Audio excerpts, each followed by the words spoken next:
Magandang umaga po. Ngayon po'y araw ng Biyernes at 13 ng Enero 2017. Sa ngalan po ni Kuya Daniel Razon, o po si Jun Suriao.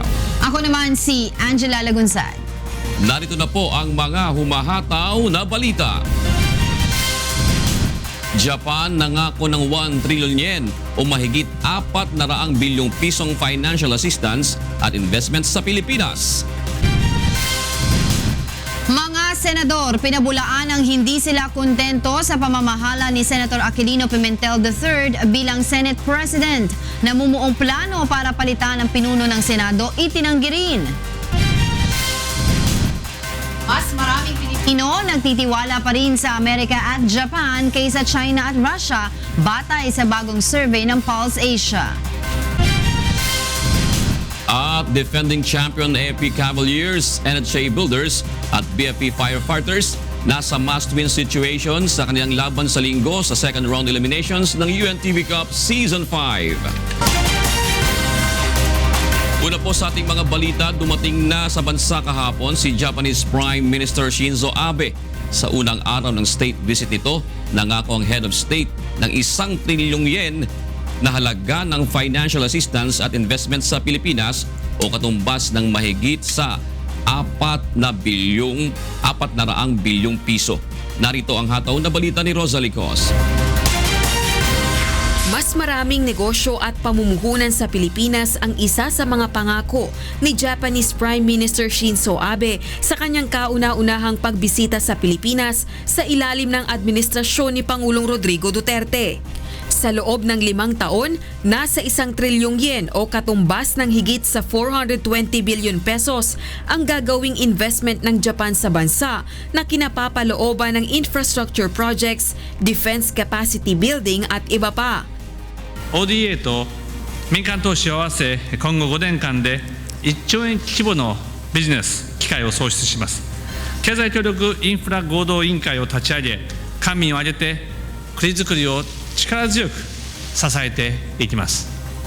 Ayon naman kay Japanese Press Secretary Yasuhisa Kawamura, upang mapabilis ang economic growth sa Pilipinas, dapat na mapataas ang antas ng ease of doing business sa bansa o ang proseso ng pagtatayo ng mga negosyo.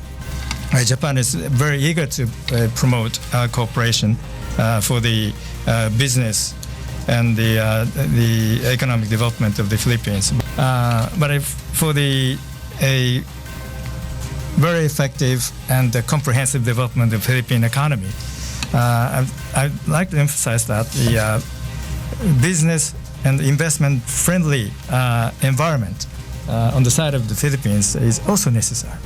Samantala, nilagdaan naman ang 5 Memorandum of Agreement sa pagitan ng pamahalaan ng Pilipinas at Japan. Kabilang dito ang tungkol sa economic at infrastructure development, pagsusulong ng low carbon growth, Memorandum of Cooperation sa pagitan ng Philippine at Japanese Coast Guard, Road Traffic Information System at ang Loan Agreement at Guarantee Letter para sa pagpapaunlad ng agribusiness sa Autonomous Region of Muslim Mindanao. Binigyang diin naman ni na Pangulong Duterte at Prime Minister Abe ang pagkakaroon ng matibay na ugnayan ng Pilipinas at ng Japan sa state banquet na inihanda nito para sa visiting head of state. In Tokyo, I said that Japan deserves its own rightful place in the constellation of the Philippines' friends. Tonight, let me reiterate that Japan is a friend closer than a brother. That means that Japan is a friend unlike any other. ドゥテルテ大統領とは就任されて以来、今回が3度目となる会談であり、会うたびに親交を深めることができ、大変嬉しく思います。Since Mr. President took office, we had a total of 3 meetings, including the one that we had today. And every time we see each other, we realize deepening friendship between the two, and I am extremely delighted to establish such relationship with Mr. President. 日本とフィリピンの関係は深くて温かい、家族や兄弟のような。 Rosalie Cos, UNTV News and Rescue, Malacanang. Iginagalang ng Malacanang ang naging pahayag ni U.S. Secretary of State nominee Rex Tillerson hinggil sa South China Sea issue. Ayon kay Presidential Communications Secretary Martin Andanar, personal na paniniwala at dapat respetuhin ang pahayag ni Tillerson. Dagdag pa ni Andanar, dapat hintayin kung ano ang magiging polisiya ng bagong administrasyon ng Amerika sa ilalim ni U.S. President-elect Donald Trump. Gayunman, mas importante pa rin ang pagiging committed ng lahat ng partido sa kapayapaan at stability at dapat iwasan ng anumang hakbang na makakapigil sa freedom of navigation at overflights sa South China Sea. Una nang sinabi ni Tillerson, dapat walang pagkaita ng access ang China sa mga artificial islands na itinayo sa South China Sea. Sa kabila ng pagkiling o pakikipagkaibigan ng Pilipinas sa China at Russia para mapalakas ang ugnayang pang-ekonomiya, marami pa ring Pilipino ang hindi nagtitiwala sa dalawang bansa batay sa bagong survey ng Pulse Asia. Narito ang hataw na balita ni Aga Kaakbay. Ang United States of America pa rin at ang bansang Japan ang pinagtitiwalaang mga bansa ng mas nakararaming Pilipino. Batay sa resulta ng pinakahuling survey ng Pulse Asia, mataas ang pagtitiwala ng mga Pilipino sa Amerika na may 76%, kasunod ang Japan at Great Britain. Kapwa naman 38% ang nakuhang trust ratings ng mga bansang Russia at China mula sa mga Pilipino. Sa distrust rating naman ay nanguna ang China na nakakuha ng 61% na sinundan ng Russia. Ang nationwide survey ay ginawa noong December 2016 para alamin kung gaano katiwala ang mga Pilipino sa mga piling bansa at international organizations. 1,200 ang respondents ng survey mula December 6 hanggang 11, 2016 sa pamamagitan ng face-to-face interview. Ilan sa mga mahalagang pangyayari bago isinagawa ang survey ay ang pagkakahalal kay Donald Trump bilang ika-45 presidente ng Amerika, ang pag-congratulate ni Pangulong Duterte kay Trump at ang pahayag nitong hindi na makikipag-away sa US dahil si Trump ang nanalo. Nangyari din sa mga panahong ito ang pag-uutos ni Pangulong Duterte na arestuhin ang gaming tycoon na si Mr. Jack Lam sa kasong bribery at economic sabotage, kaugnay ng iligal na operasyon ng kasino sa Clark, Pampanga. Ang survey ay kasunod na rin ng pagkiling o pakikipagkaibigan ng Pilipinas sa China at Russia para mapalakas ang ugnayang pang-ekonomiya ng Pilipinas. Aga Kaakbay, UNTV News and Rescue, Quezon City.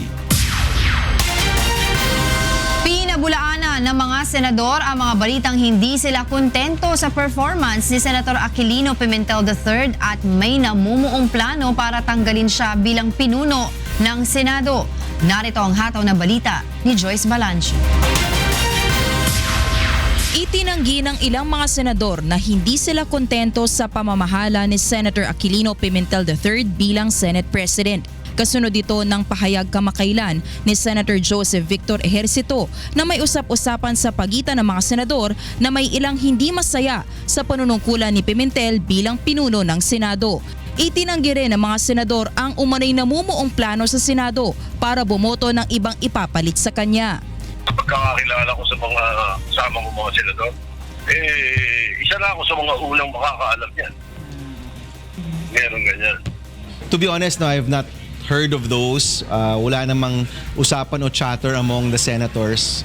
So, you know, I guess being in a political atmosphere, highly politically charged, may mga ganyang lumalabas-labas. Sa magkahiwalay na pahayag, sinabi rin ni na Senator Laila De Lima at Senator Risa Hontiveros na wala silang naririnig na plano laban sa Senate presidency. Nagpahayag pa si De Lima ng pagtitiwala kay Pimentel bilang pinuno ng Senado. I know him to be really a good, honest, and decent person, and therefore a good, honest, and decent leader. He used to be a client of mine. So I know, kilala ko pagkatao ni SP Coco. Maging sa naging caucus o closed-door meeting ng mga senador, hindi rin anya natalakay ang Senate presidency. Ayon kay Senator Soto, natuon ito sa priority bills ng Senado sa kanilang pagbabalik sesyon. Kabilang narito ang na-sponsor na sa plenary floor katulad ng Freedom of Information Bill, ang pagbibigay ng emergency powers kay Pangulo, ang expanded SOTO law para sa media practitioners, COCO levy at amendments sa Anti-Money Laundering Act. Isinama rin sa priority bills ang 24 na pet bills ng bawat senador na hindi masyadong tinututulan at hindi kontrobersyal. Kabilang dito ang upgrade sa anti-hazing law ni Senator Soto, ang Budget Reform Advocacy for Village Empowerment Act ni Senator Panfilo Lacson at ang feeding programs elementary schools ni Senator Grace Poe. Sa susunod na linggo, magbubukas na muli ang sesyon ng Senado kung saan tatalakayin na nila ang ilan sa mga priority bills na nilalayon nila maipasa sa unang 2 buwan ngayong taon. Joyce Balancio, UNTV News and Rescue, Senate of the Philippines. Dismayado si dating Senador Bong Revilla Jr. dahil sa mabagal na pag-usad ng kaso laban sa kanya sa Sandigan Bayan. Si Revilla ay nakasuhan ng plunder kaugnay ng PDAP scam. Narito ang hataw na balita ni Mon Hocson. Personal na nagtungo si Senador Bong Revilla Jr. mula sa PNP Custodial Center sa Sandigan Bayan, alinsunod sa kautusan ng Graft Court na dumalo ito sa pagdinig sa plunder case laban sa kanya. Mahigit 2 taon nang nakakulong si Revilla at ito ang kauna-unahang pagdinig ng korte sa kanyang kaso kaugnay ng PDAP scam. Bagamat nakahanda ang kampo ni Revilla, hiniling naman ng prosekusyon na bigyan pa sila ng pagkakataon na amyendahan ng pre-trial order. Kinwestiyon rin ng kampo ni Revilla ang mahigit 100 witness na balak ipresenta ng prosekusyon. Anila, kung lahat ng 119 na witness ay ipipresenta pa, hindi na matatapos ang pagdinig sa naturang kaso. Dismayado si Revilla dahil mukhang matatagalan pa bago matapos ang pagdinig sa plunder case laban sa kanya. Siyempre, na-expect natin mas mapabilis no? Para matapos na to. Pero parang yung tatagal pa. Bukod kay Attorney Ramon Esguera na dating lawyer ni Chief Justice Corona, kinuha na rin ni Revilla bilang abogado si Attorney Estelito Mendoza na dating lawyer ni Senador Enrile. Pinanghahawakan naman ni Bacoor Cavite Mayor Lani Mercado ang tulong na maaring maibigay ni Presidente Rodrigo Duterte noong ito'y nangangampanya pa sa kanilang lugar sa kaso ng kanyang asawa. Binanggit niya sa amin yon a few years ago during his visit sa amin nung nangangampanya siya. Pero naniniwala ako sa sinasabi niya na we have to go and pass through the process of law. So yan ang ginagawa natin ngayon. Kasama rin sa humarap sa korte ang Chief of Staff ni Bong at co-accused na si Richard Cambe. Itinakda muli ng Sandigan Bayan ang pagdinig sa kaso ni Revilla sa darating na February 9 ngayong taon. Mon Hocson, UNTV News and Rescue, Sandigan Bayan. Tinututulan ng Child's Right Network ang pagpapababa sa edad ng criminal liability ng mga youth offender. Nanawagan din ng UNICEF sa Kamara na huwag nang babaan pa ang edad ng mga batang nakakagawa ng krimen at sa halip ay paigtingin ang mga programang makatutulong sa pagbabago ng mga ito. Narito ang hataw na balita ni Aiko Miguel.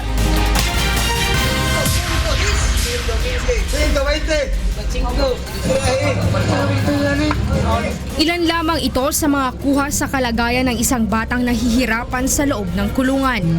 Kaya naman tutol ang Child Rights Network na binubuo ng iba't ibang grupo na pumuprotekta sa karapatan ng mga kabataan sa isinusulong ng Kamara na House Bill No. 2 o ang Minimum Age of Criminal Responsibility Act.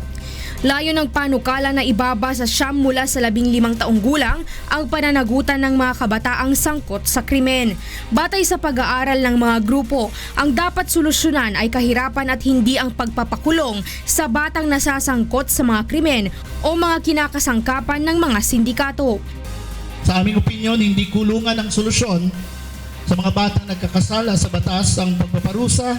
Kung papasa at papayagan natin pumasa ay mga anak at pamilya ng mahihirap, baka ito ang dapat pag-usapan at hindi yung ikulong ang mga bata. Nananatili rin ang UNICEF sa posisyon na dapat ikonsidera ng Kamara ang kalagayan ng mga menor de edad. Bringing a child within the institution of the criminal justice framework increases reoffending. It increases exposure of the child to more violence. So we really would like to call for Congress to rethink its position and to just push for a stronger support on the implementation of the law. Nilinaw naman ng House Speaker na hindi naman makukulong ang mga ito, kundi tuturuan sila at gagabayan upang hindi sila makagawa pa ng mas mabibigat na krimen. Hindi naman ibig sabihin na yung mga youthful offenders isasama natin sa pihitan ng mga hardened criminals. Magkakaroon din tayo ng rehabilitation dyan. Para naman malaman nila, 9 years old, malaman nila na meron silang responsibility to the society. Para naman sa isang magulang, hindi rin makatwiran sa isang musmos na lumaki sa piitan. Siyempre kahihiyan din ng bata, di ba? Siyempre paglaki niya, pag nakapatay pala ako ganito. Aiko Miguel, UNTV News and Rescue, Quezon City. Binawi na ng Department of Energy ang Standard Compliance Certificate o SCC ng sumabog na liquefied petroleum gas refilling station sa Pasig City. Ayon kay DOE Undersecretary Wimpy Fentabella, hindi na ito maaaring mag-operate ngayon kasunod ng insidente kung saan marami ang nasaktan at isa ang namatay. Ang SCC ay ang final document na kailangan ng isang LPG company upang makapag-operate. And the Department of Energy has already canceled the standard compliance certificate for the operation of this refilling LPG plant.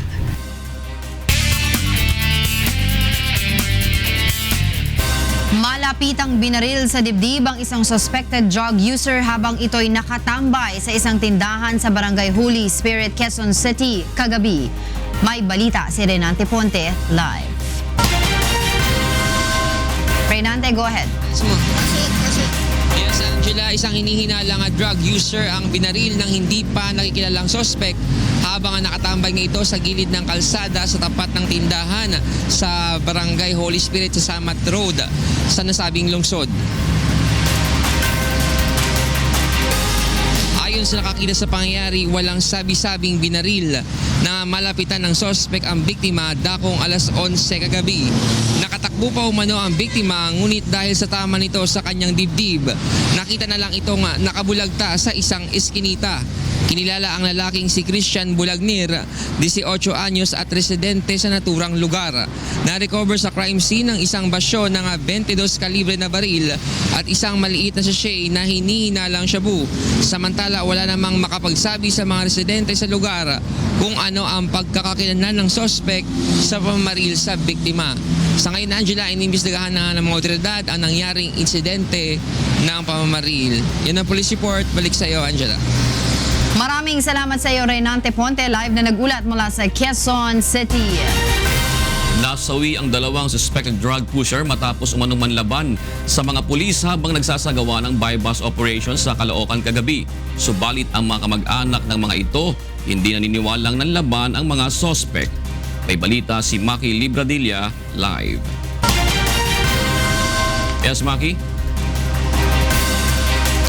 Yes, June, alam mo, galit na galit yung pamilya ng mga napatay nga na yan dahil sa hindi daw totoo na nanlaban yung kanilang mga kaanak na napatay ng mga pulis sa loob mismo ng kanilang bahay sa Barangay 153 dito sa Caloocan City kagabi. Ayon sa otoridad, nanlaban umano sa isinagawang buy-bust operation ng dalawang sospek. Nakatunog umano ang isang sospek sa kalagitnaan ng transaksyon at saka ito tumakbo. Nagkahabulan hanggang sa maabutan ng pulis at magkabunuan sa pintuan ng bahay ng sospek kaya kapansin-pansin na nasira ang pinto ng bahay. Dito naman umano nakaabang ang isa pang sospek na may hawak na kalibre 38 na baril. Bago pa man magpaputok ang mga sospek ay inunahan na umano ito ng mga pulis. Subalit taliwas naman ito sa kwento ng kamag-anak. Ayon sa kanila, katatapos lang nilang maghapunan ng pasukin ng mga pulis ang kanilang bahay. Nawasak umano ang pinto ng bahay ng tadyakan ito ng mga pulis at saka pilit pinalabas ang mga babae at mga bata sa loob ng bahay. Pagkatapos ay doon na sila nakarinig ng 4 hanggang 5 putok ng baril. Sa kuha naman ng CCTV, makikita ang 7 motorsiklo sakay ang mga lalaking nakasuot ng bonnet habang binabagtas ang maliit na iskinita. Pumarada ito sa kanto ng Peta Street, bumaba ang ibang lalaki at saka pumunta sa isang bahay. Nakakuha naman ang soko ng 5 pakete ng hinihinalang shabu at 2 baril sa crime scene. Yan ang latest. Balik sa iyo, June. Maraming salamat, Maki Libradilla. Samantala, narito naman ang mga balita sa labas ng bansa, ihahatid sa atin ni Monica Veralio. Hey Monica, good morning. Thank you, Angel. Here are the news from different parts of the globe. Drivers in Scotland faced a miserable commute on Thursday as snow and blizzard condition swept across the UK. Snow fell steadily as lorries, vans, and cars came to a standstill or moved slowly because of the bad weather. Heathrow Airport has cancelled around 80 flights due to a severe weather warning forecast. The UK Met Office has issued a yellow warning for wind and snow across Scotland. The French government says it is well prepared to tackle a particularly violent flu outbreak, which has put public hospitals under strain. Nearly 200 hospitals had implemented an emergency plan in response to the epidemic, and some have begun postponing non-urgent operations to free up beds. Health Minister Marisol Touraine denies that hospitals are overwhelmed. She says France is currently passing through the peak of the flu outbreak, which is expected to last longer for several weeks. Meanwhile, World Bank's Global Economic Prospect Report released on Tuesday says China's economy will grow 6.5% in 2017 and 6.3% in 2018. The figures are unchanged from the World Bank's June forecast. Chinese economy will maintain a sustainable growth as it is rebalancing from manufacturing to services despite the re-emerging concerns over the property market. The Washington-based lender also predicts that the global economy will see a moderate recovery in the coming years. According to their forecast, the world's economy will grow 2.7% and 2.9% in 2017 and 2018, respectively. And those are the news from around the world this morning. Back to Angel. Thank you, Monica.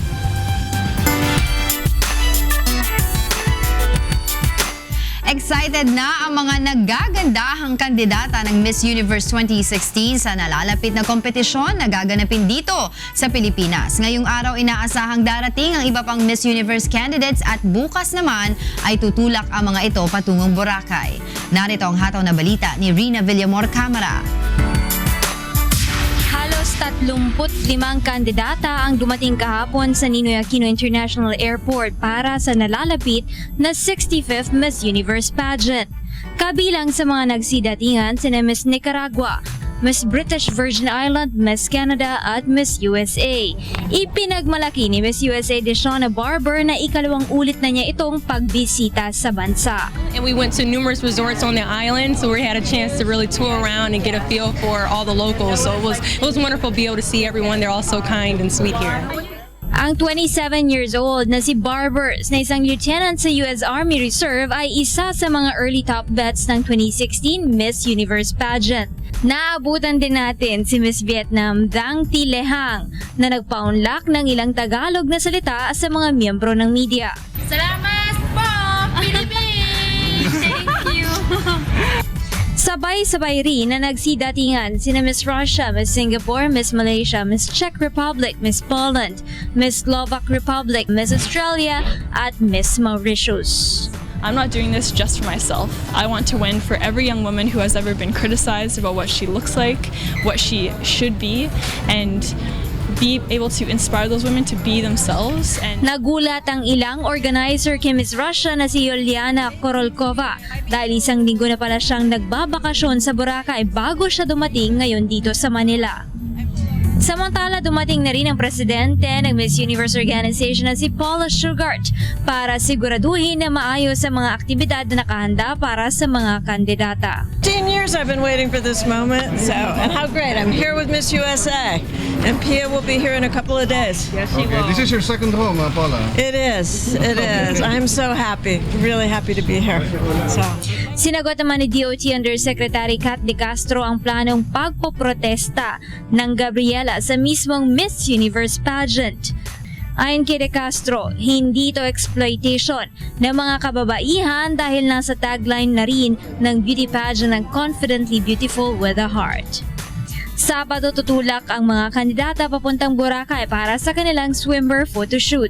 Dadalaw din sila sa mga syudad ng Vigan, Cebu, Baguio, Davao at Batangas. Rina Villamor Camara, UNTV News and Rescue, Pasay City. At narito naman po ang mga nagagandahang lalaki sa Radyo La Verdad 350 sa huntahan with Atty. G at Jocas. Good morning! Good morning, John. Angel, magandang umaga. And Tita Angel. Sa inyong dalawa. Tita Angel, ano ang tawag mo sa babaeng nasa langit? Angel. Yung Babaeng nasa langit. Yung maraming babae sa langit. Maraming babae sa langit? Anong tawag? Host of angels. Yung lahat ng babae sa langit, ano ang tawag mo doon? O ano nga? Wala namang angel na babae Oo nga. Ako lang. Yung lahat na, Bakit ito. nga? Ano ba ito? Joke ba ito? Yung lahat ng babae sa langit, anong tawag mo? Hindi ko nga alam. Bakit? Peace on earth. Ano? Peace on earth. Peace on earth. Ganun pala yun. Nag-gets yung ginanyo. Okay. Ibig sabihin, tahimik ang mundo pag lahat kayo nandun na kayo sa langit. Okay. Peace on earth. Okay. Sige. Sige. Pero, Hindi mo Uy, na-gets si eh. paring Abel. Abangan natin yan, Angel, kung ano yung pag-uus. Well, maaari hindi natin malaman yung detalye sapagkat siyempre, I think it will be an intimate and personal conversation between the President and the Prime Minister. Hindi nila sasabihin kung ano yon. Secret yun. Pag Secret ikaw yun. mismo ay dinalaw sa bahay ng isang bisita. Sa bahay mismo, something else, Bay, medyo mayroong ibang bulungan yan. Alam nga naman siguro na... Parang digong. Huwag ka masyadong friendly sa China. Huwag mo naman masyadong... Kaya nilang ibigay. Bibigay din namin sa'yo. Tatapatan. Marami rin silang mga pledges, mga isang memorandum of... Pero baka siguro, isa rin sa mga rason, malay mo, baka gusto makita ni Shinzo Abe yung kulambo. Pwede. Presidente ko, I heard that you were sleeping, may mosquito net ka. Atty. G, nagpapakita ba ito na talagang mahalaga ang Pilipinas sa mundo? Ganon ka-importante ko yun talaga. Sapagkat alam mo nga, hindi ba, yung sa commerce, hindi ka talaga makakapasok sa West Philippines, hindi ka dadaan sa Pilipinas. Hindi ka makakapunta sa may North Asia katulad ng West Philippines. ng Japan kung hindi ka dadaan. Ganyan ka tayo ka-strategic. Siguro mga 80% of the oil that Japan consumes passes through the West Philippine Sea. Kung i-factor in mo pa na $5 trillion annually ang goods that pass through it also, much of it Japanese goods, then makikita mo na kung gaano ka-importante ang West Philippine Sea. Saka hindi pa naman maglalagak ng time and effort itong si Prime Minister Abe na pumunta dito kung hindi tayo importante. Tama yun. Alam mo, may komplikasyon pa dyan. Yung, di ba, confirmation hearings ngayon ng mga nominees ni Donald Trump. Yes. Ang sinabi kahapon ng kanilang State Department nominee na si Rex Tillerson, sabi niya kailangan bawalan ang China sa South China Sea. Alam mo, ang very, very blunt yan. Dapat they should be prevented from occupying the artificial islands.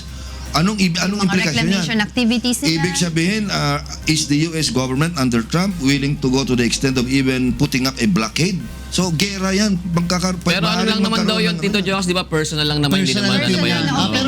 Pero still, until maupo itong si President-elect Donald Trump, then they will see kung ano ba talaga, saan pupunta yung track ng administrasyon. Pero, hindi maganda yan para sa China. Blunt language such as that, di ba, will not sit well with China. Sasagutin ng China yan. Teka muna, di pa kayo nakaupo para bang nananakot na kayo.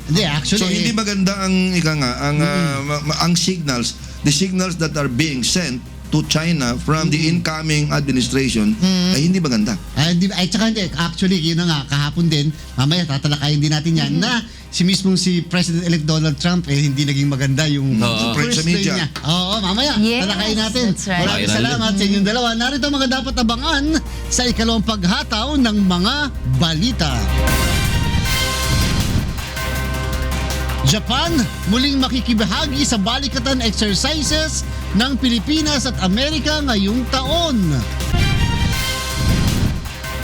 Pagtataas ng premium contribution ng mga SSS members kasunod ng pension increase, labag sa batas ayon sa ilang mambabatas. Ahensya nais paimbestigahan sa lower house.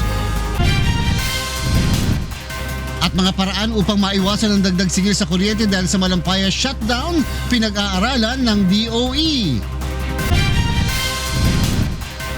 At defending champion AFP Cavaliers, NHA Builders at BFP Firefighters. Nasa must-win situation sa kanilang laban sa linggo sa second round elimination ng UNTV Cup Season 5. Patuloy na paiigtingin ng Japan ang defense cooperation nito sa Pilipinas sa pamamagitan ng muling pakikibahagi sa Philippine-US Balikatan exercises ngayong taon. Narito ang halo na balita ni Rosalie Cos. Kinumpirma ni Japanese Press Secretary Yasuhisa Kawamura na muling makikibahagi ang Japanese Self-Defense Force sa taunang balikatan o shoulder-to-shoulder joint military exercises ng Pilipinas at United States of America ngayong taon. Patuloy ding paiigtingin ng Japan ang defense cooperation nito sa Pilipinas sa pamamagitan ng capacity building at pagkakaloob ng mga military equipment sa bansa.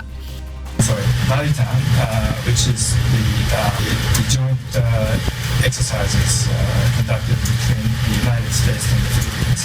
For this year's Balitan, the Japanese Self-Defense Force is going to attend. Kabilang naman sa ipagkakaloob ng Japan sa Pilipinas ang mga high-speed boats at counter-terrorism equipment na nagkakahalaga ng 600 million yen. Kasalukuyan na ring sinasanay ng Japan ang mga Filipino pilot sa paggamit ng TC-90 light surveillance aircraft. 5 TC-90 ang ipinangakong pauupahan ng Japanese government sa Pilipinas sa murang halaga. Samantala, inihayag naman ni Kawamura na walang napag-usapan sina Pangulong Duterte at Prime Minister Abe hinggil sa kasalukuyang ugnayan ng Pilipinas at Amerika. Una nang tiniyak ng pamahalaan na magpapatuloy pa rin ang Balikatan Joint Military Exercises bagamat bahagyang nagkaroon ng tensyon sa ugnayan ng dalawang bansa. Sa usapin naman ng South China Sea Maritime Dispute, katulad ng Pilipinas, mapayapang pagresolba rin sa agawan ng teritoryo at non-militarization ang isinusulong ng Japan sa pamamagitan ng dialogo sa pagitan ng ASEAN at China.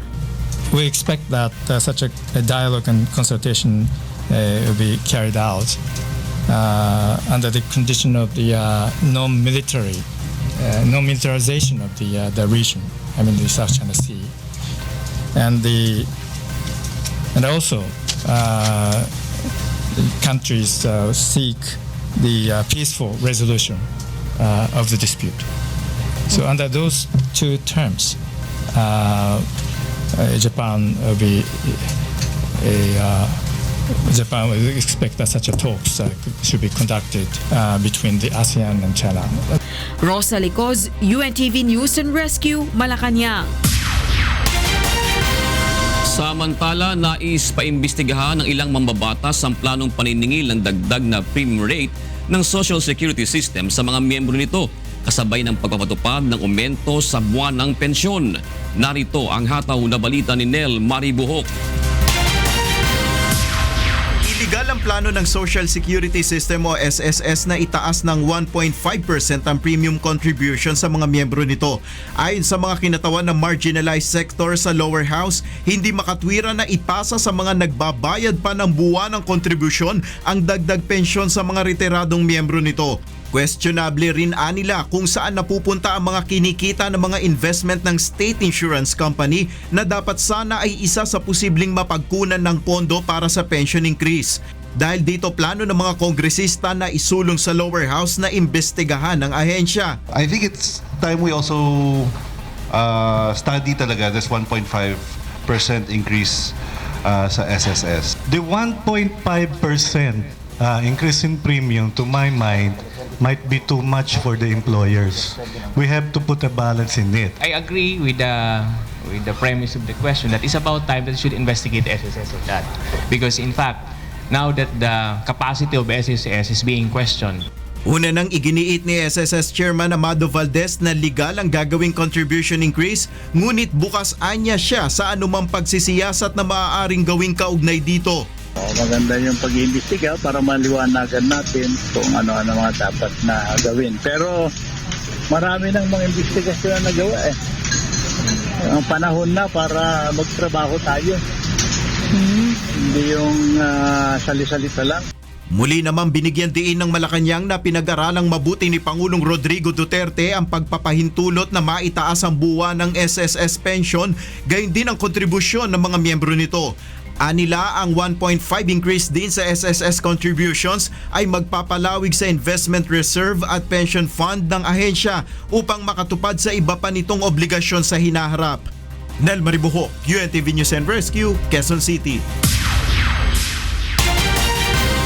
Nanindigan naman ang Malacanang na pinag-aralan mabuti ni Pangulong Rodrigo Duterte ang pagpapahintulot na maitaas ang pensyon ng Social Security System, gayon din ang kontribusyon ng mga miyembro nito. Batay sa pahayag na inilabas ng Malacanang, ang pension increase ngayong quarter ay manggagaling sa kasalukuyang SSS contributions at investment income.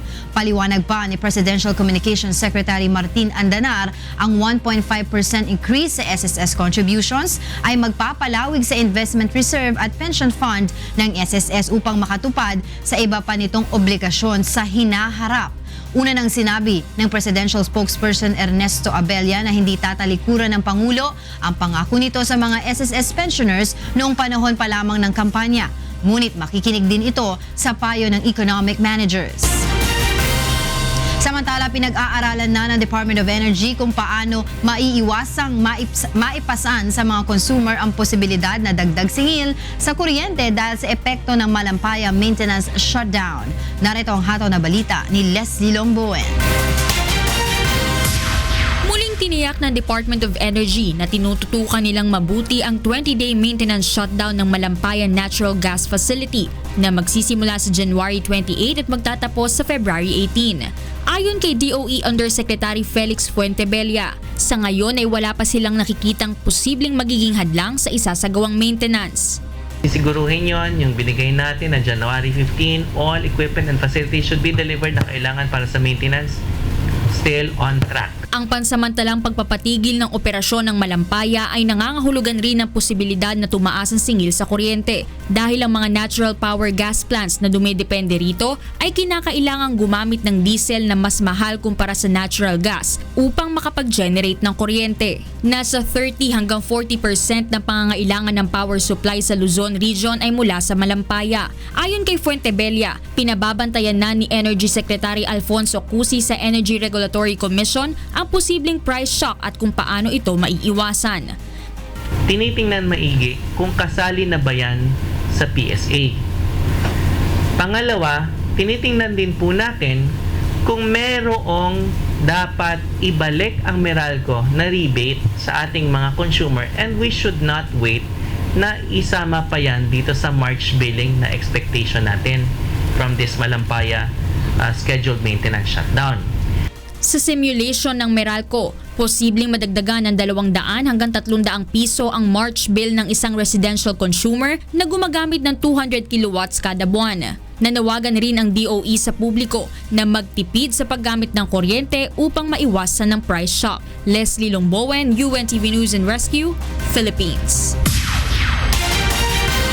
Isusulong ng National Disaster Risk Reduction and Management Council ang isang panukalang batas na magkaroon ng hiwalay na kagawaran na tutugon sa mga kalamidad na mangyayari sa bansa. Narito ang hataw na balita ni Brian De Paz. Isang full council meeting ang isinagawa ng National Disaster Risk Reduction and Management Council. Dito tinalakay kung papaano tutugunan ngayong taon ang mga naging suliranin ng ahensya noong 2016 kaugnay sa mga kalamidad na hinarap ng bansa. Ayon kay National Economic Development Authority Director General Ernesto Perña at Defense Secretary Delfin Lorenzana, may epekto sa ekonomiya kapag sunod-sunod ang pagtama ng bagyo o kalamidad. It depends on the intensity of the typhoon or the magnitude of the earthquake and the volcanic eruption. So it's not something that can be predetermined. Kaya mataas yung ilangat ng ating ekonomiya because mas kukunti yung tumama sa ating talangis.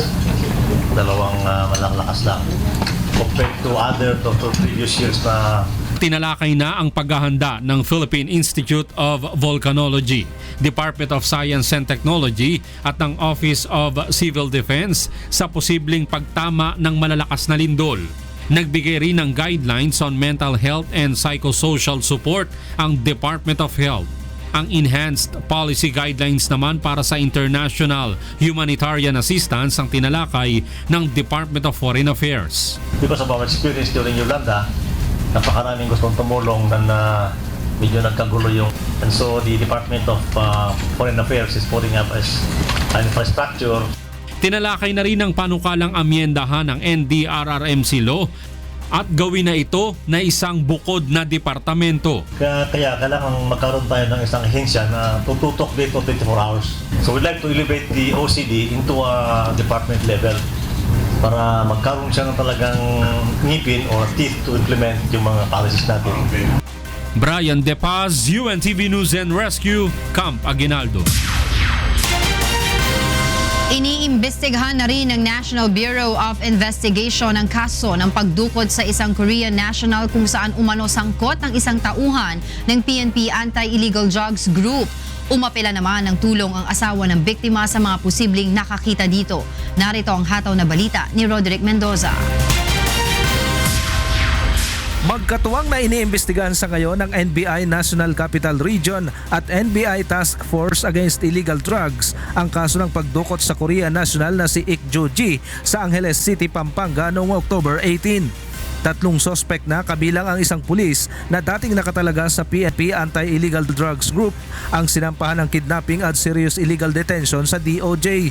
Ngunit hiniling ng asawa ng biktima na si Kyung Hin Choi na imbestigahan ng NBI ang kaso, lalo't tinangay din ng mga salarin ang kanilang personal na mga gamit, alahas, passport at kotse.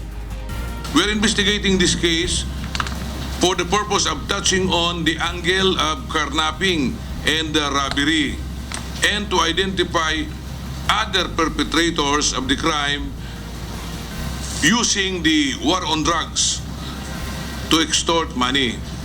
Ayon sa NBI, masyado pang maaga upang sabihin na tokhang for ransom ang nangyari, lalo na't hindi naman sangkot sa illegal na droga ang biktima na dating top executive ng Hanjin Shipping Company. He's a legitimate businessman working here and living in Angeles City. Umaapila naman ng tulong ang asawa ng biktima sa mga posibleng nakakita dito. Nag-aalala ang ginang dahil walang maipakitang katibayan ang mga kidnapper na buhay pa ang kanyang asawa nang magbayad sila ng 5 million pesos na ransom. Nag-alok na ang pamilya ng 100,000 pisong pabuya sa makapagbibigay ng impormasyon sa kinaroroonan ng biktima. Is there someone who saw the picture of her husband, and if you have seen him, please contact us. Nanawagan din ang pamilya ng biktima sa DOJ na pabilisin ang investigasyon upang madakip na ang mga sospek. Roderick Mendoza, UNTV News and Rescue, Manila. Mas marami ng pulis ngayon ang nasasampahan ng kasong may kinalaman sa illegal na droga dahil sa kampanya ng pamahalaan laban sa ipinagbabawal na gamot base sa datos ng Philippine National Police Legal Service. Narito ang hatol na balita ni Lea Ilagan. Dumami ang bilang ng mga pulis na humihingi ng tulong sa Philippine National Police Legal Service dahil sa mas pinag-igting na kampanya ng pamahalaan laban sa iligal na droga. Ayon kay PNP Legal Service Public Information Office Chief Police Superintendent Lynette Tadeo, nasa 10 pulis ngayon ang kanilang tinutulungan mula sa Region 2 at Region 7 mula sa 2 bilang na pulis lamang bago pumasok ang Duterte administration. Aniya, ang nasabing mga pulis ay sinampahan ng kaso ng kaanak ng mga napapatay sa PNP legitimate drug operations. Ang mga cases po nila is criminal case, 8 out of 10 is criminal cases and 2 are administrative cases. Ayon pa kay Tadeo, dumadaan sa masusing investigasyon at pag-aaral ng board ang bawat pulis na humihingi ng legal assistance upang masigurong hindi ito lumabag sa PNP operational procedures sa isinasagawang operasyon. Maaari naman ang mag-apply para sa free legal assistance ang pulis na may ranggong mula PO1 hanggang star rank. Isa lang naman po yung determination na dapat naming gawin sa mga applicants. Yun po is kung service-related ba? Service-related ba to? Or kung wala bang mga abuses na nagawa itong aming subject applicants para i-grant namin siya. Kung maaaprubahan ang hiling na free legal assistance ng isang pulis, ay entitled ito sa direct legal representation. Nangangahulugan na ang abogado mula sa PNP Legal Service ang dadalo sa bawat hearing. Maaari din namang kumuha ng abogado ang isang pulis at ibabalik na lamang ng legal service ang nagastos na mga ito dahil kulang sila sa abogado sa ngayon. Meron kaming 96 na lawyers including our director. And medyo may kakulangan talaga. As of now, meron kaming kulang na 190 plus na lawyers.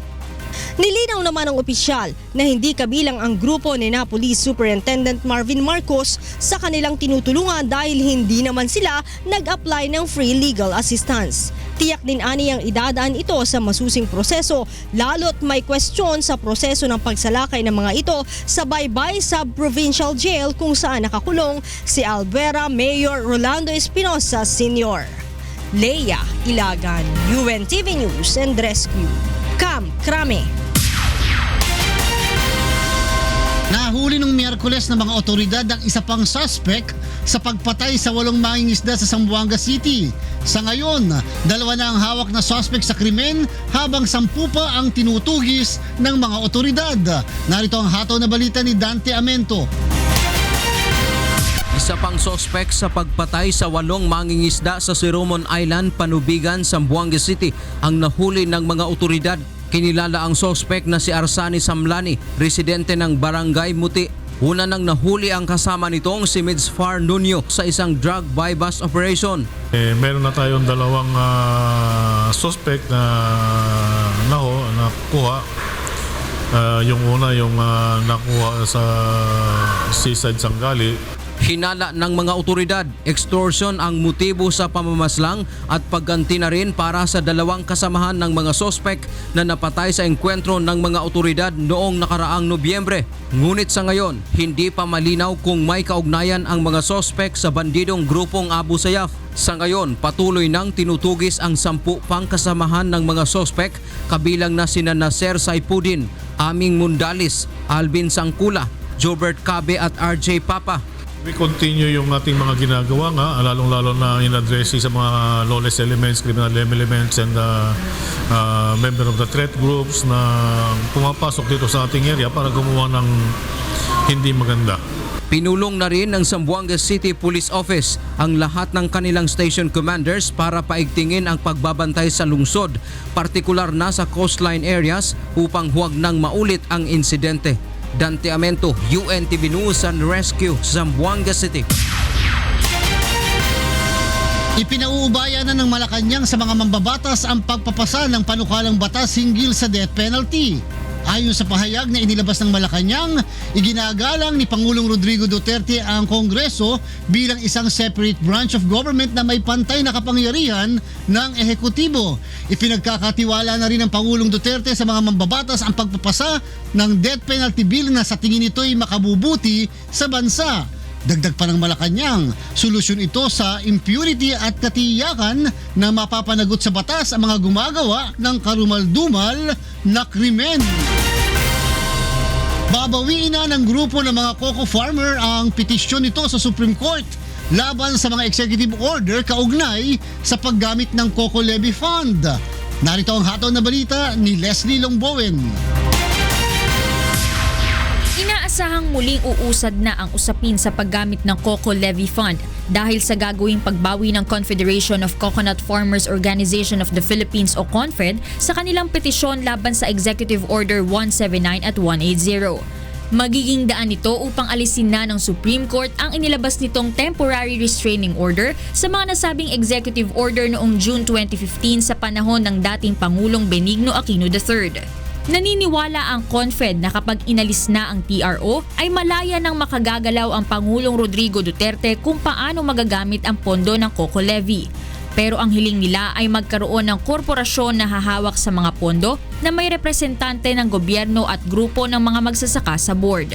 Dapat din aniyang isabatas ang magiging sistema sa paggamit ng pondo. We went to the PCA, we told them, isa lang ang aming concern, who will manage the fund.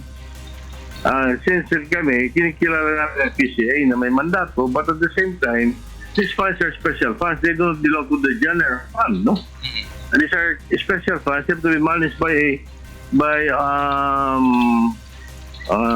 as a trust fund by a special management corporation or company.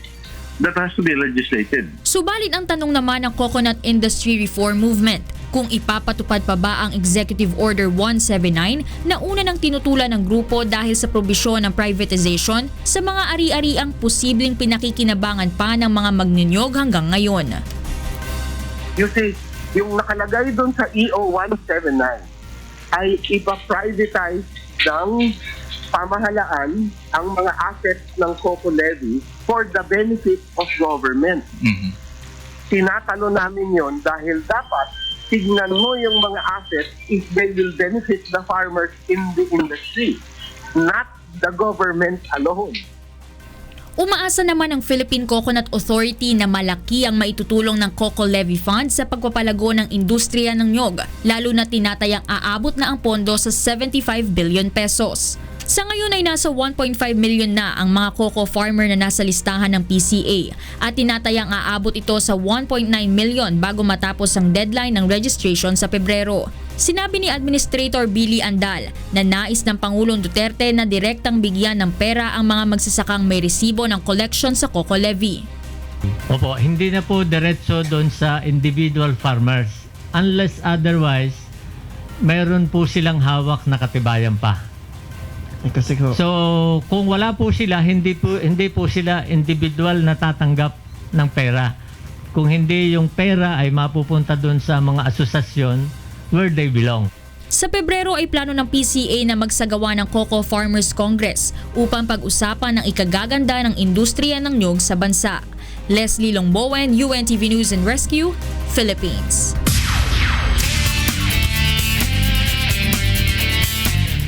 Isang lalaki ang binaril ng riding in tandem criminals sa Taguig City kagabi.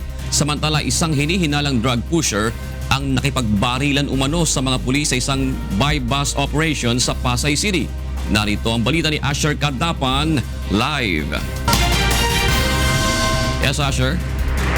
Yes, June, napuruhan sa pamamaril ang isang lalaki na umano'y riding in tandem sa kanto mismo ng Mauling Street at ML Quezon Avenue sa Barangay Lower Bikutan sa Taguig, pasado alas 11 kagabi. Kinilala ng asawa ang biktima na si Henry Pakaigi, 44 years old. Ayon kay Florita Pakaigi, hindi umano gumagamit ng ipinagbabawal na droga ang kanyang asawa at wala itong kaaway. Naghihintay lamang umano ito ng pasahero sa kanto sa ipinapasading itong habal-habal at napagkamalan lamang umano ito kaya't nabaril. Patuloy pang iniimbestigahan ng mga otoridad ang pangyayari. Samantala, nauwi sa engkwentro sa pagitan ng pulis at suspect drug pusher ang isang buy-bus operation sa BAC 1-11 sa Barangay 190 sa Pasay City, bandang alauna kaninang madaling araw. Kinilala ng mga otoridad ang suspect sa pangalan umano na Jason Reuyan na may alias na Totoy. Ayon sa mga otoridad, nagpaputok ng baril ang suspect matapos matunog ang pulis ang kanyang katrasasyon. Na-recover sa suspect ang isang 38 revolver na baril, ang 500 piso na ginamit sa buy-bus at ilang sachet ng hinihinalang shabu. Balik sa June. Salamat, Asher Kadapan. Patay ang dalawang suspected drug pusher sa police operation sa San Jose del Monte, Bulacan matapos umanong manlaban. Samantala, isang hinihinalang biktima naman ng summary execution ang natagpuan sa bakanting lote sa lalawigan. May balita si Nestor Torres live. Nestor, go ahead. Yes, good morning Angela. Good morning sa lahat ng ating mga kasambahay. Dalawang drug pusher ang nasawi sa drug buy-bus operation sa San Jose del Monte, Bulacan.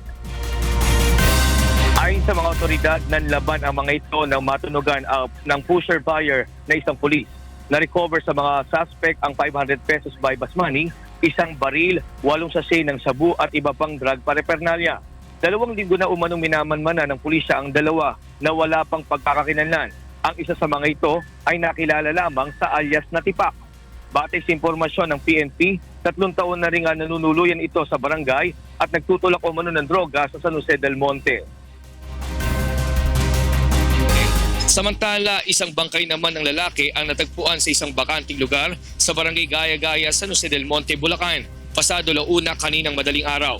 Hinala ng pulisya, pinatay muna ang hindi pa nakikilalang biktima na tinatayang nasa edad 40 hanggang 45 bago itinapon sa lugar. Ayon sa SOCO, posibleng ang tama ng bala sa ulo ang ikinamatay nito. Nagtamo rin ito ng pasa sa muka at nakatali ang mga kamay sa likod nito. Na-recover sa lugar ang isang basyo ng kalibre 45 baril at isang karton na may nakasulat na tulak at karnaper, huwag tularan. At yung ating latest live mula dito sa Bulacan. Balik sa iyo, Angela. Maraming salamat sa iyo, Nestor Torres.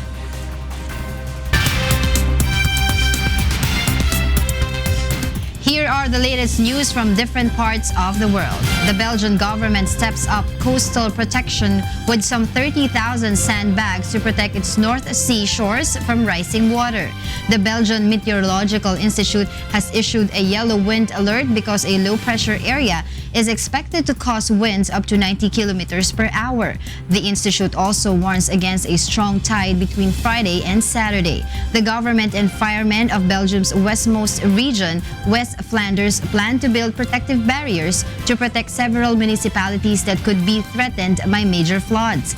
Belgium's Civil Protection Agency says it stood ready to put heavy pumping equipment, electrical reinforcement in place, and to evacuate the population if needed. A New Zealand man and his 6-year-old daughter have landed in Australia after being reported missing at sea for more than a month. Nina Bascon has the news. A New Zealand man and his 6-year-old daughter missing at sea for more than a month have landed in Australia after sailing their small, damaged yacht across the treacherous 2,000 kilometers of Tasman Sea. Alan Langdon, 46, and his daughter Q had planned a short journey from Kauai to the Bay of Islands on New Zealand's east coast. But after a storm damaged the yacht's rudder, they found themselves drifting out to sea. Langdon, an experienced sailor, says he had originally planned to sail to the Bay of Islands in New Zealand, but after stormy weather damaged his boat's rudder, he decided it would be safer to continue on to Australia. We were in a position with no rudder. We didn't have as many options, and we waited for the weather. The Tasman Sea is considered a difficult crossing due to the often stormy weather that plagues the ocean. Local resident Christine Davidson says she saw the pair dock. I could tell that they'd been at sea for quite a while. They'd, quite wobbly on the land, and their arrival in Australia ends an international search for the pair. Langdon will spend a few days in Ulladulla fixing the broken rudder before sailing north to Port Kembla to be processed by Australian customs. Nina Bascon, UNTV News and Rescue, Melbourne, Australia. A famous French artist brings the horrific picture of migrant crisis to Central Paris. Jovic Bermas has the details. French artist Pierre Delavie brought the European refugee crisis to the heart of Paris. On Wednesday, he placed a hanging giant poster depicting the sinking of a vessel fully loaded with migrants from the embankment of the River Seine. Based on a real photograph taken in the Mediterranean by Italian Coast Guards, Delavie's work shows migrants tumbling overboard as the boat capsizes, with an optical illusion suggesting the sinking is happening on the Seine itself. Cette œuvre qui effectivement, qu'est-ce qu'elle dit? Elle dit, voilà, ça se passe en Méditerranée, et en fait là, ça se passe ici. C'est juste à côté, voilà. Mais voilà. Et d'ailleurs, au point que j'ai rajouté des personnages dans cette œuvre que j'ai photographiée, qui sont nous, qui sont des gens des Parisiens, pour dire en fait, eux, c'est nous.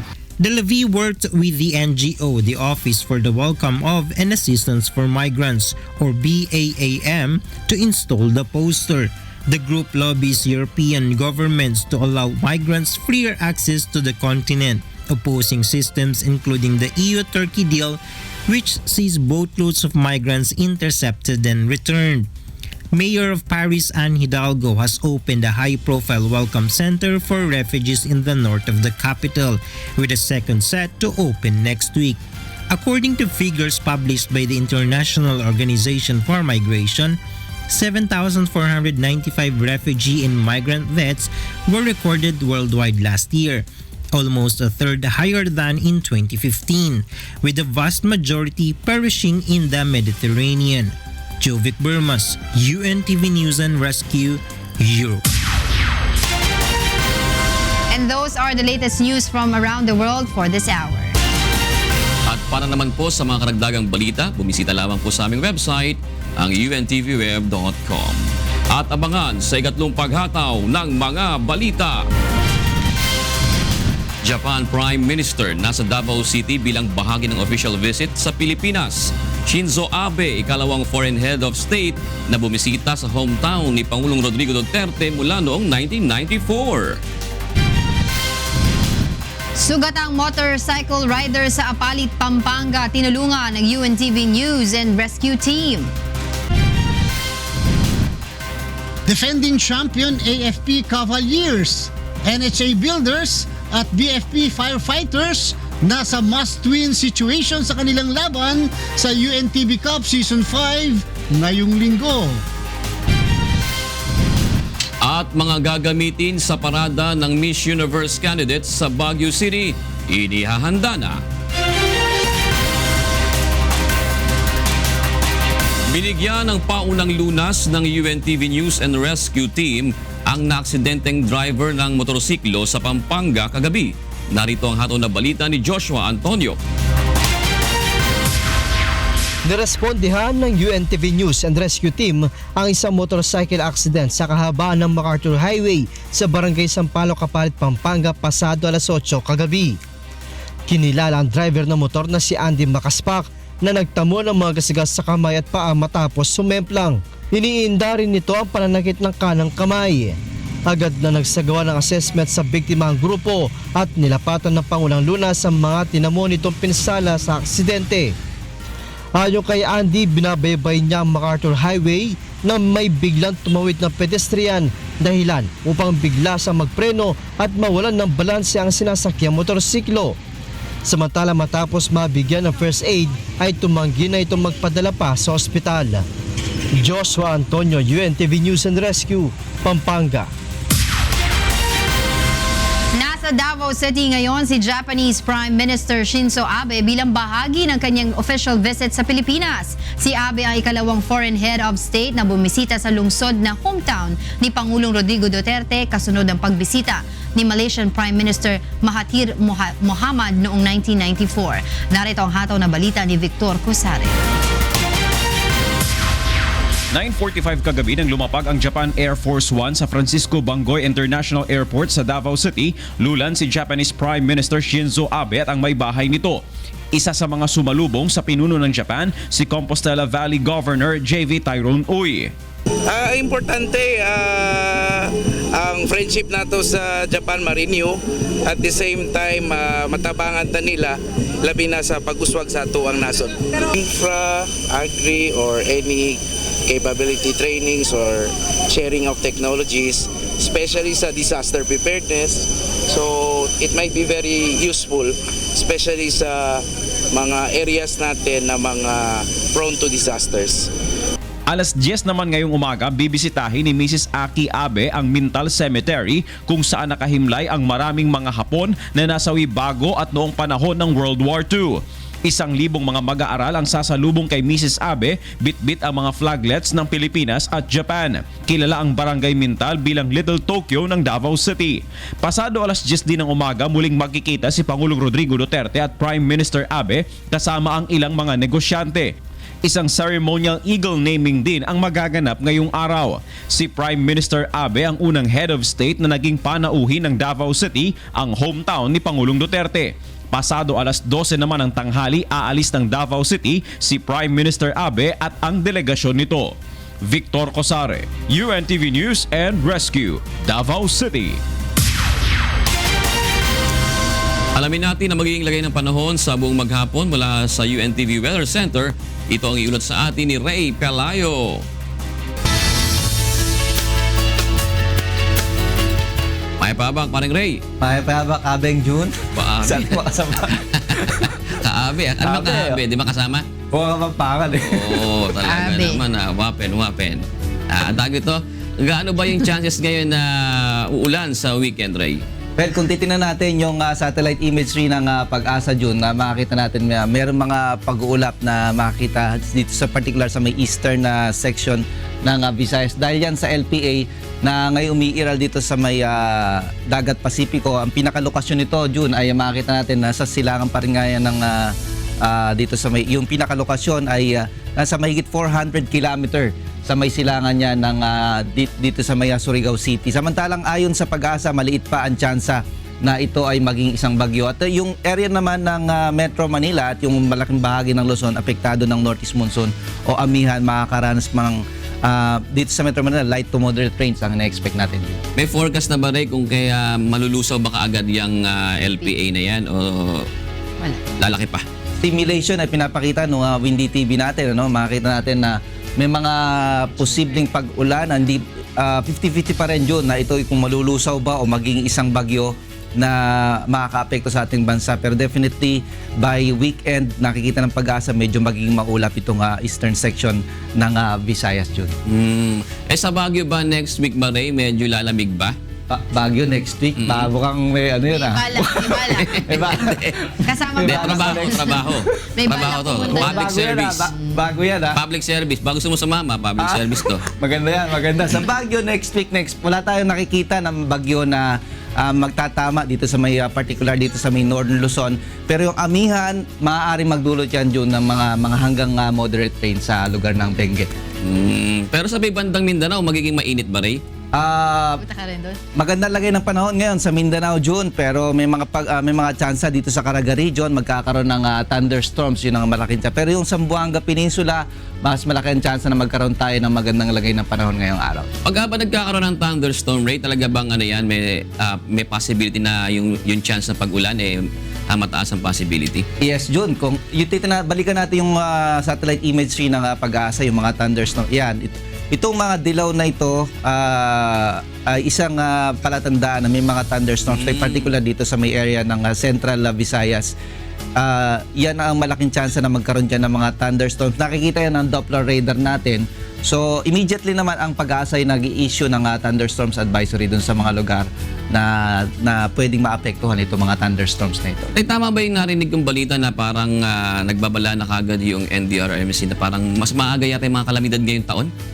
Ang sinasabi ng Pag-asa June ngayon, wala man tayong, nasa neutral condition tayo yung klima natin hanggang kalagitnaan ng taon. Pero merong sinasabi sila na La Nina-like yung ating magiging weather condition.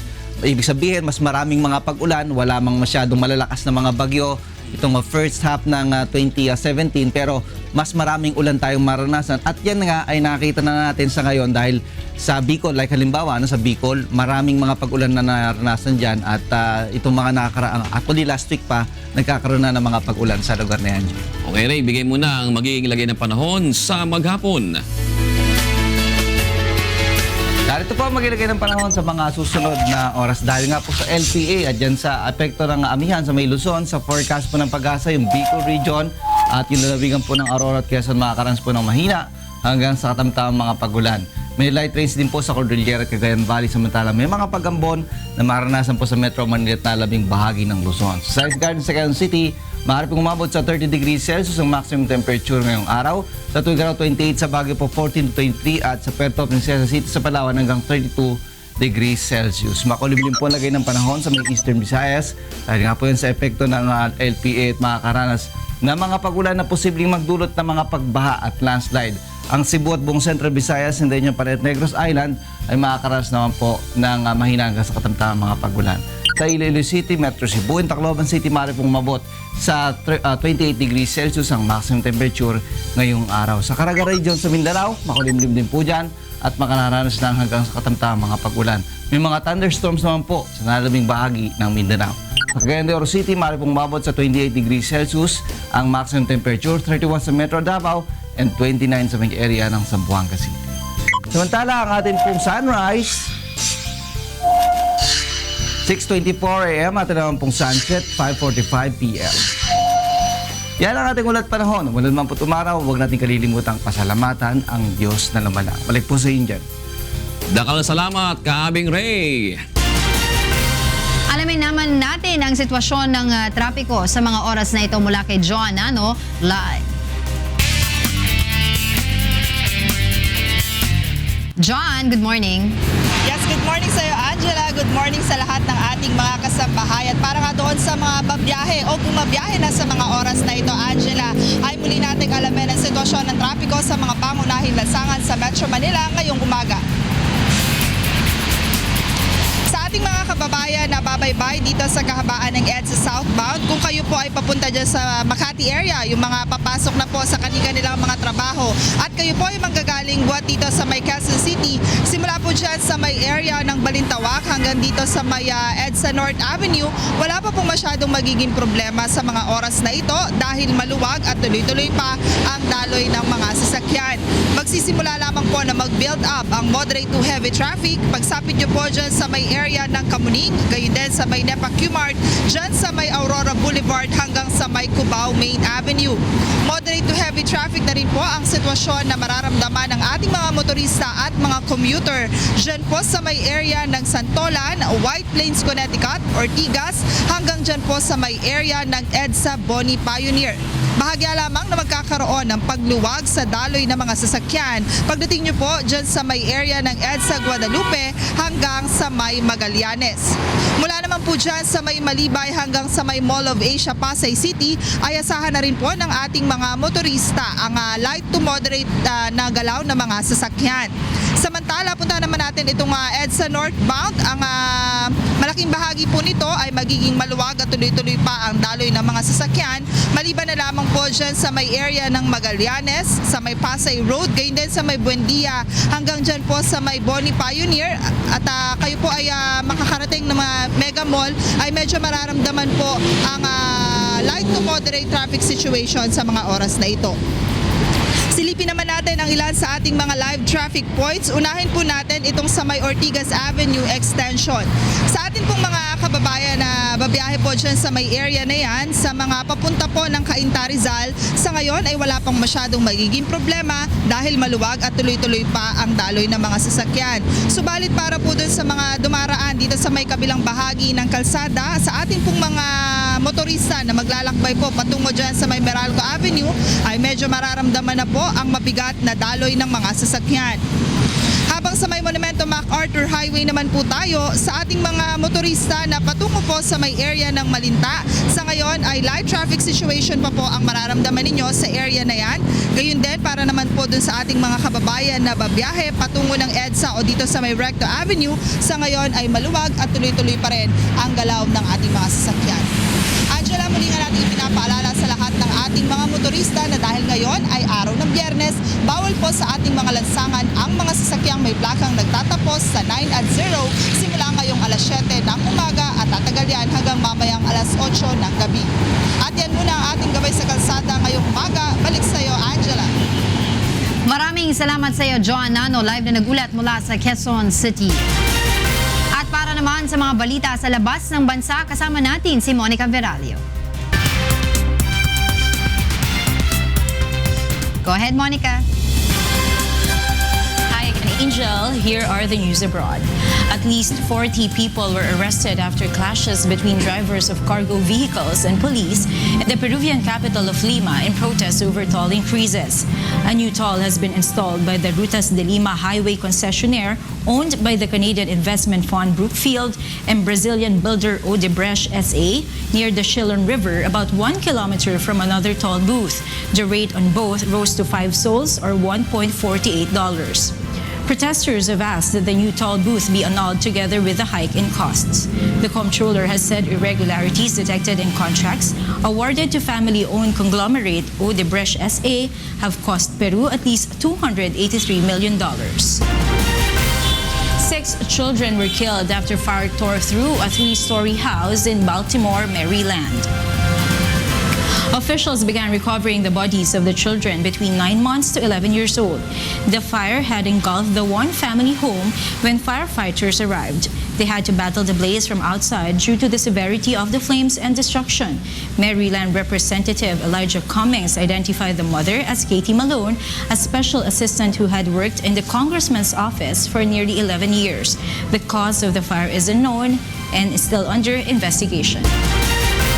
In other news, former United Nations Chief Ban Ki-moon has arrived in South Korea from New York and says he will make a decision soon on his political career. The former South Korean foreign minister's 10 years as UN Secretary General ended in December. He has not said whether he will run for president, nor has he affiliated himself with any party. 72-year-old Ban is among frontrunners in polls to succeed President Park Geun-hye. The country's constitutional court must decide within weeks whether to remove Ms. Park from office to uphold Parliament's impeachment of her over an influence peddling scandal. And those are the news abroad. Back to you, Angel. Thank you, Monica. Alamin naman natin ang iba pang balita sa iba't ibang panig ng bansa. Mula sa Davao City, ihahatid po sa atin ni Victor Cosare ang mga balitang PROMD.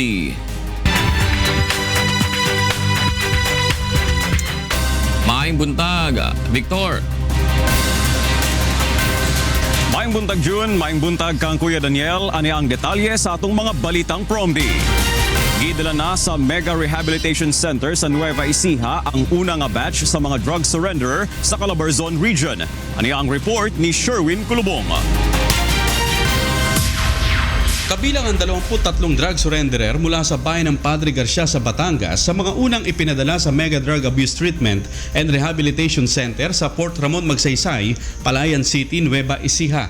Ayon kay Calabarzon, PIO Chief Police Superintendent Chita Del Gawiran, mayroong mahigit 700 drug surrenderers ang Padre Garcia. Ngunit 23 pa lamang ang inirekomenda ng Municipal Health Office na sumailalim sa rehabilitasyon. Itong 23 na ito ay base dun sa recommendation ng Municipal Health Office. So, sila ang nag-identify kung sino yung kailangan ng mag-undergo ng drug abuse treatment and rehabilitation. Dagdag pa ni Gawiran, libre at walang gasto sa Mega Rehabilitation Center kumpara sa mga pribadong rehabilitation center na nagkakahalaga ng 10 hanggang 15,000 piso kada buwan. Well, of course, hanggat maaari, gusto natin voluntary, no? Ang ginagawa ng PNP is pinapag-uusapan talaga yung family, ini-explain sa kanila. Actually, itong families ng itong 23, hesitant sila. Marami silang mga agam-agam o fears, pero naipaliwanag naman sa kanila ng maayos. Maaaring tumagal ng 4 hanggang 6 na buwan ang isang drug dependent sa rehabilitation center, ngunit maaari naman umano silang dalawin ng kanilang mga kaanak. Ayon sa Calabarzon Police, mahigit 137,000 ang mga drug surrenderer sa buong rehiyon. Ngunit hindi pa nila tiyak kung ilan sa mga ito ang dapat isailalim sa rehabilitasyon. Sherwin Kulubong, UNTV News and Rescue, Laguna. Giduso sa Department of Agriculture sa Negros Island Region ang Rice Corporate Farming Program. Gilaumang makatabang ang maong programa aron mapataas ang halin o produksyon sa bugas sa rehiyon. Sila Lane Moreno sa detalye. Isa sa mga problema nga ginaatubang sa mga mangunguma sa isla sang Negros ang kakulangan sa pondo agud mapataas ang produksyon sang bugas. Agud masabat ini ginaduso subong sa Department of Agriculture Negros Island Region ang Corporate Rice Farming Program. Isa ini kakasugtanan nga ginpirmahan sa mga Farmers Association sa tunga sa DSWD, DA, Farm Service Provider, local government units kag iban pa nga concerned agencies. Nga ang aton mga farmers buligan sa pagmarket sa ilang rice and for the purpose of increasing their income. So as this will contribute to food security and sufficiency. Magabulig sa financial aspects ang Land Bank of the Philippines, Agricultural Credit Policy kag Philippine Crop Insurance Corporation. Magahatag man sa mga gamit sa pagpanguma ang Department of Agriculture kag libre nga patubig sang National Irrigation Administration. Iga proseso naman sang Farm Service Provider ang tanan nga maani nga palay kag baklon sa DSWD sa balor nga 32.50 kada kilo. Agud ipanghatag sa mga beneficiaries sini. May may captured market kami, labi na gid kung mabudlay magbaligya sang bugas, kaya nag-down ang price. Pamaagi sinima siguro sa mga mangunguma nga mapataas ang produksyon sang bugas kag mapadasig ang processing kag marketing kag mataas ang ila income. Lalaine Moreno, UNTV Balita kag Rescue, Negros Occidental. Posibleng masugda na sa unang bahin karong tuig ang pagtukod sa bag-ong Zamboanga City Jail. Ani ang report ni Dante Amento. Yapone fondo el Gobierno Nacional para na propósito ay planta nuevo calabozo na ciudad de Zamboanga. Asigon con el oficial de Zamboanga City Jail, cerca 200 millones de pesos el fondo ya aprueba el Department of Budget and Management. Posible este saka na mes de marzo para ay principiaya el construcción del nuevo calabozo. Mientras tanto, el gobierno local el tabusca lote si donde ay planta pasilidad cerca na Regional Police Office. So meron na po tayong pondo niyan by this year. So hopefully yung local government makapag-provide din sa atin ng area for yung lot donation. Kasi hindi makapag-patayo kung wala po donated lot to the local government. Actualmente, congested ya el City Jail que tiene un total de 2,286 preso, que 800 lang justo era. Tiene lang también 23 celda, por eso da la suka na un celda, el 98 hasta 115 preso, que tiene lang era 40 hasta 90 preso. We have already 668% congested. Masyadong masikip na. 668%. So, we are letting them to use the lobby, yung harap ng selda nila, after the head count. Aparte con este, na centro también del Ciudad El Calabozo. Por eso, peligroso este na mga residente, especialmente que alcanza na 126 mga high-risk inmates, el actualmente na calabozo incluido mga miembros del MILF, MNLF y Abu Sayyaf. Dante Amento, UNE TV Noticias y Rescate, Ciudad de Zamboanga. Og kana ang ginatibukan sa atong mga balitang promdi karong buntag. Gikan direha sa Davao City, balik diya sa kauluhan, June. Daghang salamat, Victor Cosare.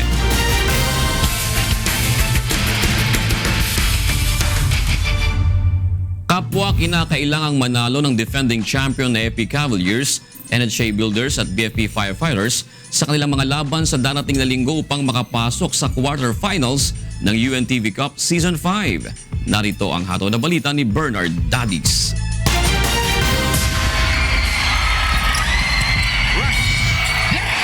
Asahan na ang mainit na aksyon sa sagupaan ng triple header ng UNTV Cup Season 5 sa linggo na gaganapin sa Pasig City Sports Center. Kapwa nasa must-win situation ng defending champion AFP Cavaliers, BFP Firefighters at NHA Builders na may parehas na record na 4 na panalo at 4 na talo upang makapasok sa quarterfinals. Sa first game, tatangkaing madungisan ng BFP Firefighters ang malinis na record ng BOC Transformers alas 2 ng hapon. Ngunit ang BOC desidido na mapanatili ang unbeaten record. Every teams na makakalaban namin gusto kaming talunin eh. So, ang importante sa amin yung preparation namin every game. So, nag-start kami na sa practice, nagpe-prepare kami para pagdating dito, ready kami. Bukod sa BOC, kailangan ring magwagi ng BFP sa NHA sa kanilang laban sa January 29. Sa second game, kinakailangan ring maipanalo ng NHA Builders ang kanilang bakbakan ng Malacanang Kamao sa oras na alas 3:30 ng hapon. Yung last 2 games namin mahalaga, kailangan namin manalo para makapasok kami sa 4. Isang talo kami, ma-out kami. Kaya medyo delikado, kaya kailangan manalo. Pero ang Malacanang Kamao nangakong babawi mula sa kanilang 3 sunod na talo matapos ang 5 sunod na panalo noong 2016. Ayun na sinabi ko sa nila, let's start from this. At sa third game, magtutos ang kapwa 2-time champion AFP Cavaliers at Judiciary Magics. Sa third game, alas 5:30 ng hapon.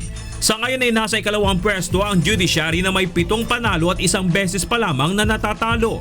Habang ang Cavaliers naman na may 4-4 win-loss record ay 2 sunod nang natatalo. Bukod sa Judiciary, kailangan ring tibagin ng AFP ang number 1 team powerhouse BOC Transformers sa darating na January 22. Well, siyempre, definitely, bigay pa rin na sila ng magandang laban. Siyempre, champion team pa rin naman kami, defending champion. So, we'll not take it that easy, di ba? Pero, siyempre, kagaya nga sinabi ko, hindi naman bibigay sa amin yan ng madali. Sige, we have to work hard for it sa practice pa rin. Mahigit 2 linggo na lamang at magtatapos na ang second round eliminations.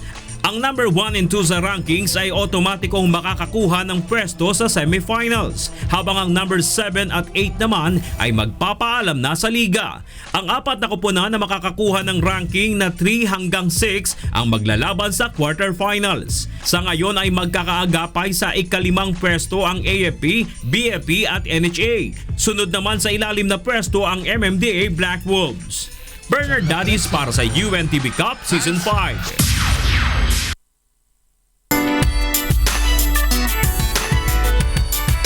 Inihahanda na ng mga organizer sa Baguio City ang mga float na gagamitin para sa parada ng Miss Universe 2016 candidates sa kanilang pagbisita sa City of Pines. Narito ang hataw na balita ni Grace Doctolero. Puspusan ang ginagawang pag-ayos sa floats na gagamitin sa parada ng Miss Universe 2016 candidates kasabay ng kanilang pagbisita sa Baguio City.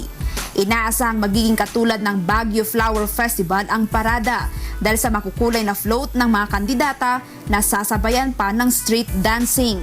The parade will showcase the third best festival in the Philippines. The usual thing that anybody will see in a Baguio Flower Festival parade will all be present during the 18th. 4 na floats ang gagamitin ng Miss Universe candidates. Isang nakalaan kay Miss Universe 2015, Pia Wurtzbach na ang disenyo ay halaw sa First Baguio Country Clubhouse noong 1905. Samantalang 3 ang para sa 32 kandidata ng beauty pageant. Fresh flowers ang gagamitin sa floats gaya ng orchids, stargazers, Casablanca, lilies at anthuriums. Siniguro naman ng organizers na ligtas at dekalidad ang pagkakagawa sa mga ito. Yung sinusundan talaga namin ang principles and elements of designing. Kaya kahit saan mo tignan, sa taas man, sa baba man, makikita mong kung gaano ka detalye. Grace Doctolero, UNTV News and Rescue, Baguio City. Nagbabatiin ka ba? Happy weekend. Ay, at saka happy birthday din Oh, sa sinasabi kapatid ko. ko, ikaw talaga makakalimutin ka na. Nakalimutan ko. Saan Happy paalala? birthday sa younger sister ko na si Coco. Ayan. Sabi And mo na sa happy akin kanina birthday din sa tita Chikit ko. Yan. Lagi na. Natakot pa naman ako siya kanina. Sabi, paalala mo nga sa akin yung Sabi ko nga, paalala Paalala mo. mo kasi kailangan niya, wag na hindi. Sabi ko, paalala mo ah. Oo nga eh. Sabi ko, yes ma'am. Okay. Thank you very much. Yan. Happy weekend. Happy weekend. Para sa iba pang humahataw na balita, bumisita lamang sa aming website, ang untvweb.com. Adyan po ang hataw na balita ngayong araw po ng Biyernes, January 13, 2017. Sa ngalan po ni Kuya Daniel Razon. Ako po si Jun Suriao. Ako naman si Angela Lagunsay. Susunod na po ang programang Bawal ang Pikon, Get It Straight with Daniel Razon.